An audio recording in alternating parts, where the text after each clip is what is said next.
Dans le silence d'un dimanche matin, une rumeur glisse entre les bancs. Un nom circule, à voix basse. Un leader est tombé. Et soudain, le silence devient lourd de jugement. Certains détournent le regard, d'autres chuchotent.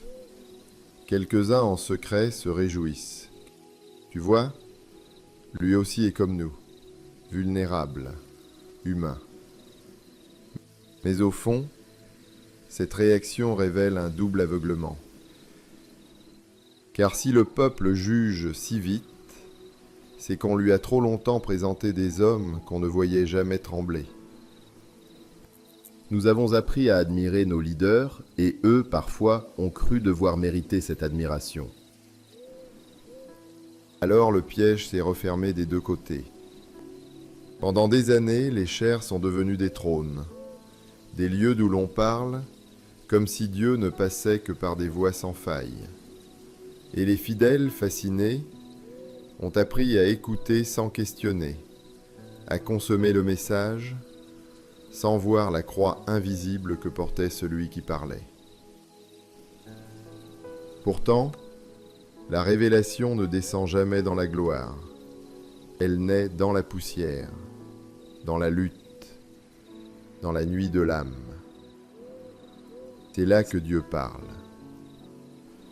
Et ce que les leaders appellent « message » n'est souvent que la trace d'une blessure devenue lumière. Pierre a coulé sur les eaux. David a pris la femme d'un autre. Moïse a tué un Égyptien. Paul a persécuté l'Église avant de la servir. Tous ont chuté. Et pourtant, leurs chutes sont devenues des leçons pour nous. Alors pourquoi aujourd'hui le peuple condamne-t-il ce que Dieu utilise pour enseigner? Pourquoi les leaders cachent-ils ce que Dieu voudrait révéler par leur vulnérabilité? Même Jésus n'a pas échappé à cette heure. Dans le jardin de Gethsémanée, il avait pris avec lui Pierre, Jacques et Jean, ses amis les plus proches. Les mêmes qui, peu de temps auparavant, l'avaient vu transfiguré sur la montagne. Là, son visage brillait comme le soleil. Ses vêtements étaient d'une blancheur éclatante, et ils étaient tombés face contre terre, saisis par la gloire. Mais cette nuit-là, dans le même regard de ces trois hommes, Jésus s'est montré autrement. Non plus dans la lumière de la gloire, mais dans la nudité de la douleur. Il n'a rien caché, pas même sa peur, pas même sa fatigue. Sa sueur est devenue du sang, et il a prié à genoux devant eux. Le Fils de Dieu s'est montré vulnérable, devant témoins, sans honte. Et c'est ainsi qu'il a révélé le visage le plus profond du Père. Non celui qui domine, mais celui qui s'abandonne. C'est de cette faiblesse apparente que la plus grande victoire spirituelle est née. Et la vulnérabilité du Christ ne s'est pas arrêtée au jardin. Elle a pris tout son sens sur la croix. Là, devant la foule, il a été livré à l'humiliation. Les coups, les moqueries, les crachats, la couronne d'épines enfoncée dans sa tête. Lui, le Verbe fait chair, n'a pas seulement souffert la douleur du corps, mais celle du regard. Le regard de ceux qui l'avaient guéri, nourri, enseigné, et qui maintenant criaient « Crucifie-le ». C'était le point le plus bas. Et pourtant, le ciel entier s'y est ouvert. Parce que dans cette faiblesse totale, aucune rancune ne s'est levée. Seulement l'amour. Père, pardonne-leur, car ils ne savent pas ce qu'ils font. Ce cri-là, c'est la victoire suprême de la vulnérabilité. Le Dieu Tout-Puissant n'a pas choisi la foudre, il a choisi le pardon. Et c'est ainsi qu'il a désarmé la mort. Alors pourquoi tant de leaders veulent-ils encore paraître invulnérables, comme si la perfection était la preuve de la présence de Dieu? Le Christ n'a pas prêché depuis un trône d'or, il a parlé depuis un âne. Il a lavé les pieds de ses disciples. Et quand l'heure est venue, il s'est laissé dépouiller devant la foule, devant ses amis, devant ses ennemis. Il n'a pas caché ses larmes. Il n'a pas dissimulé sa peur.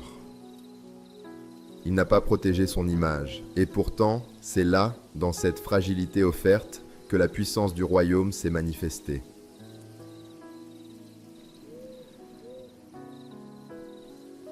Alors, pourquoi avoir honte de trembler? Pourquoi cacher les blessures que Dieu veut transformer en lumière? Un leader n'est pas celui qui ne tombe jamais, mais celui qui montre le chemin pour se relever. Le peuple n'a pas besoin de modèles d'infaillibilité. Il a besoin de témoins de transformation. La croix, ce n'était pas une défaite. C'était une révélation. Et chaque fois qu'un leader ose être vrai, il continue cette révélation dans le monde. La vulnérabilité n'est pas une faiblesse, c'est une porte. Celui qui la franchit devient transparent, et à travers lui la lumière passe. Ce n'est pas une fissure, c'est la fenêtre par laquelle Dieu regarde le cœur.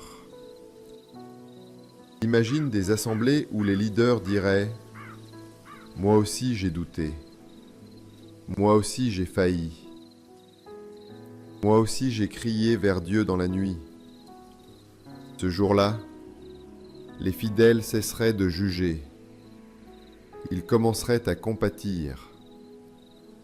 Et la grâce circulerait à nouveau entre la chair et les bancs. Car quand un leader tombe, le peuple peut le relever. Et quand le peuple s'égare, le leader peut le ramener. C'est ainsi que le corps reste vivant. Chacun porte, chacun est porté.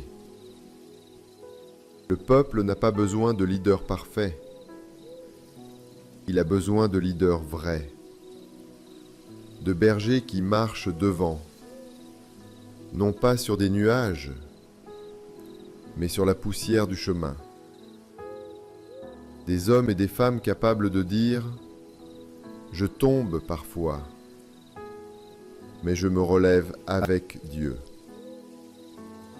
Alors, si ton leader tombe, prie pour lui comme tu prierais pour toi.